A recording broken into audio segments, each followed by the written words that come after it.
I've been to the mountaintop by Martin Luther King Jr. Thank you very kindly, my friends.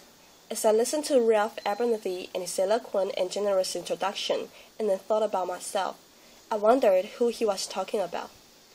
It's always good to have your closest friend and associate to say something good about you. And Ralph Abernathy is the best friend that I have in the world. I'm delighted to see each of you here tonight in spite of a storm warning. You reveal that you are determined to go on anyhow. Something is happening in Memphis. Something is happening in our world. And you know, if I were standing at the beginning of time, with the possibility of taking a kind of general and panoramic view of the whole of human history up to now, and the Almighty said to me, Martin Luther King, which age would you like to live in? I would take my mental flight by Egypt, and I would watch God's children in their magnificent trek from the dark dungeons of Egypt through, or rather across the Red Sea, through the wilderness on toward the Promised Land. And in spite of its magnificence, I wouldn't stop there. I would move on by Greece and take my mind to Mount Olympus, and I would see Plato, Aristotle, Socrates, Euripides, and Aristophanes assembled around the Parthenon. And I would watch them around the Parthenon as they discussed the great and eternal issues of reality. But I wouldn't stop there. I would go on, even to the great heyday of the Roman Empire, and I would see developments around there through various emperors and leaders. But I wouldn't stop there. I would even come up to the day of the Renaissance and get a quick picture of all that the Renaissance did for the cultural and aesthetic life of man. But I wouldn't stop there.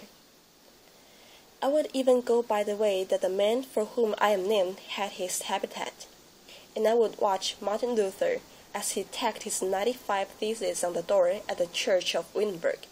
But I wouldn't stop there. I would come on up even to 1863 and watch a vacillating president by the name of Abraham Lincoln finally come to the conclusion that he had to sign the Emancipation Proclamation. But I wouldn't stop there. I would even come up to the early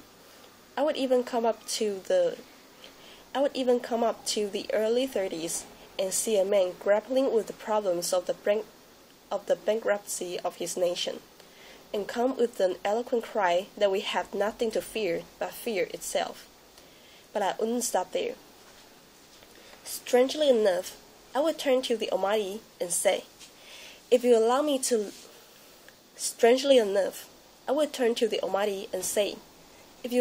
live just a few years in the second half of the 20th century, I will be happy. Now, that's a strange statement to make, because the world is all messed up. The nation is sick. Troubles in the land.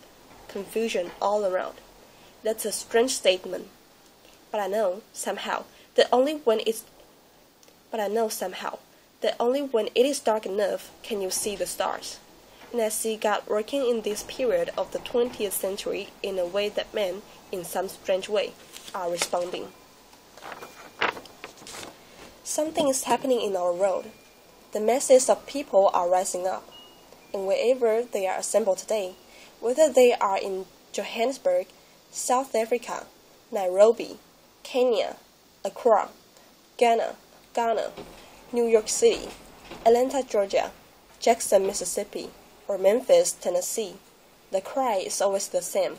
We want to be free. And another reason that I'm happy to live in this period is that we have been forced to a point where we are going to have to grapple. And another reason that I'm happy to live in this period is that we have been forced to a point where we are going to have to grapple with the problems that men have been trying to grapple with through history, but the demands didn't force them to do it. Survival demands that we grapple with them. Men, for years now, have been talking about war and peace, but now, no longer can they just talk about it. It is no longer a choice between violence and non-violence in this world. It's non-violence and non-existence. That is where we are today. And also in the human rights revolution, if something isn't done, and done in a hurry, to bring the colored peoples of the world out of their long years of poverty, their long years of hurt and neglect, the whole world is doomed. Now, I'm just happy that God has allowed me to live in this period to see what is unfolding. And I'm happy that He's allowed me to be in Memphis. I can remember when Negroes were just going around, as Ralph has said so often, scratching where they didn't itch and laughing when they were not tickled. But that day is all over. We mean business now, and we are determined to gain our rightful place in God's world. And that's all this whole thing is about. We aren't engaged in any negative protest and in any negative arguments with anybody. We are saying that we are determined to be men. We are determined to be people. We are saying that we are God's children, and that we are God's children. We don't have to live like we are forced to live. Now, what does all of this mean in this great period of history? It means that we've got to stay together. We've got to stay together and maintain unity. Whenever Pharaoh wanted to prolong the period of slavery in Egypt, he had a very favorite formula for doing it. What was that? He kept the slaves fighting among themselves. But whenever the slaves get together, something happens in Pharaoh's court.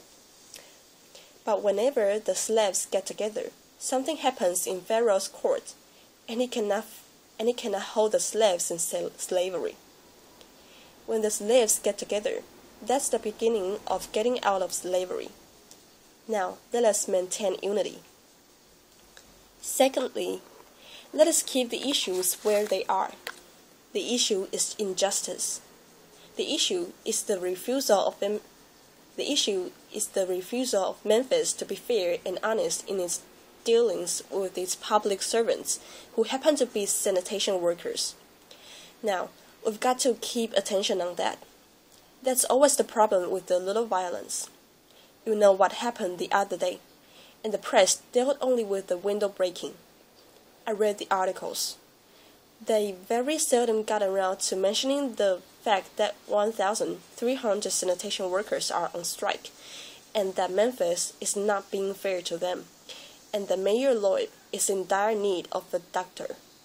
They didn't get around to that.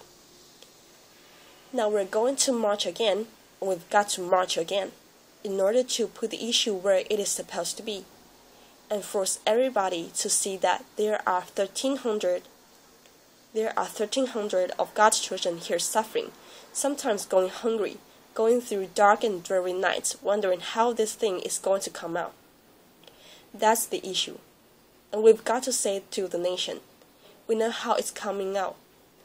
For when people get caught up with that which is right, and they are willing to sacrifice for it, there is no stopping point short of victory.